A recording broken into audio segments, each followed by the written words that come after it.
This is KCCK's Culture Crawl. I'm Dennis Green. My guest today is Brian Glick from Revival Theater Company in Cedar Rapids. An upcoming show. Brian, welcome.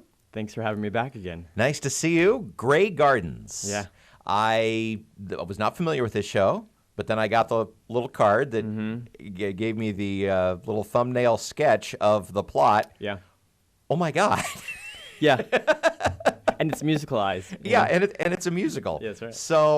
So now that we've been very cryptic, Yeah. Tell me about Grey Gardens. Well, Grey Gardens is based off the popular documentary based off the same title, and it primarily focuses on the aunt and cousin of Jackie Kennedy, and how they lived in squalor for years in an East Hamptons home.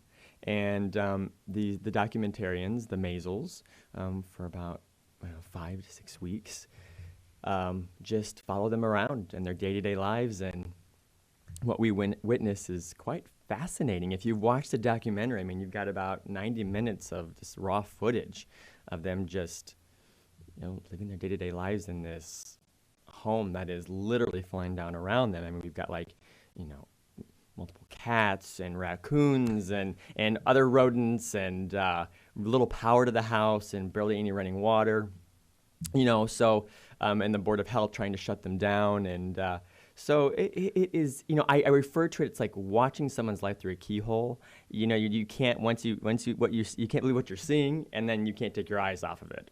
So the purpose of the original documentary was that to contrast the lives of Jackie Kennedy Onasis with this part of her family? Was it about was this like the original family home maybe? It was a family home where they entertained. I mean, they did live and they entertained there. And, in the 40s, the mother, Edith, lived a very, easy life. While the husband was off and in New York quite a bit. And she would entertain and have, these parties, and, she wanted to perform. She was kind of a gypsy in a sense, and, that caused friction at the time. That wasn't looked upon as something that a woman from the East Hamptons. Yes, that social class did exactly. not do that kind of thing. And due to a multitude of other things, without giving too much away, it resulted in, a divorce, and then what we see in the documentary is, 30 plus years later. And it's fascinating. I mean, we still in rehearsals go, wow. I mean, we can't believe. And, Act 1, Act 2 are very different. It's almost like two different shows. Act 2 is about 80% of it's based on the documentary. I mean, you're going to hear things and see things that are, if you've seen the documentary, are going to go, okay, this is a carbon copy. Act 1 is loosely based on some factual things that happened in the time in a rough timeline, but for the most part, it's somewhat fiction. So, granted, some things did happen over the course of Act 1, but obviously not in an afternoon, which we see it in. So, it's very interesting to see Act 1 and Act 2 compared, because you have Nina Swanson playing the mother in Act 1 and the daughter in Act 2. And so is there like 30 years? Yeah, there's a 30-year space. Yeah. Exactly. So we see the family in its heyday in Act 1, and then we see them much later in Act 2. Exactly. Gotcha. Exactly. So it's for Nina, it's I'd call it the scarecrow, or which way are we going sometimes, because it's the dynamics between the two are so extreme between each act. So it's fascinating. What led you to pick this show?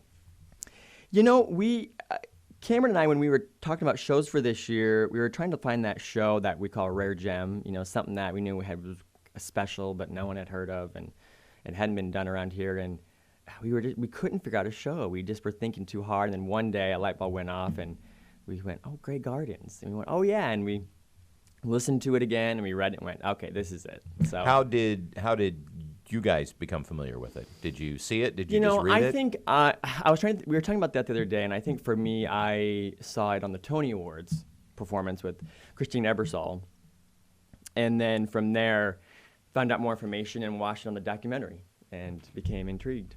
So Tell me about the music.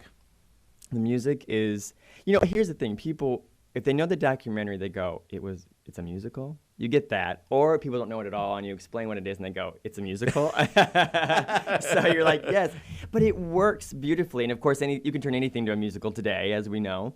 And it is. It's very classical, you know, and you know, Classical music or a classic musical?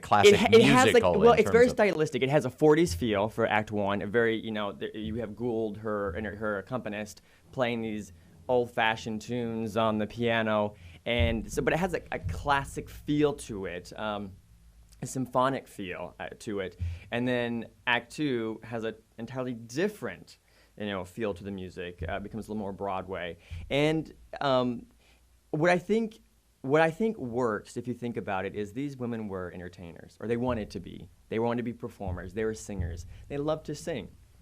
So, and if you watch the documentary, you see these moments where Edith is listening to records of her singing from back in the 40s.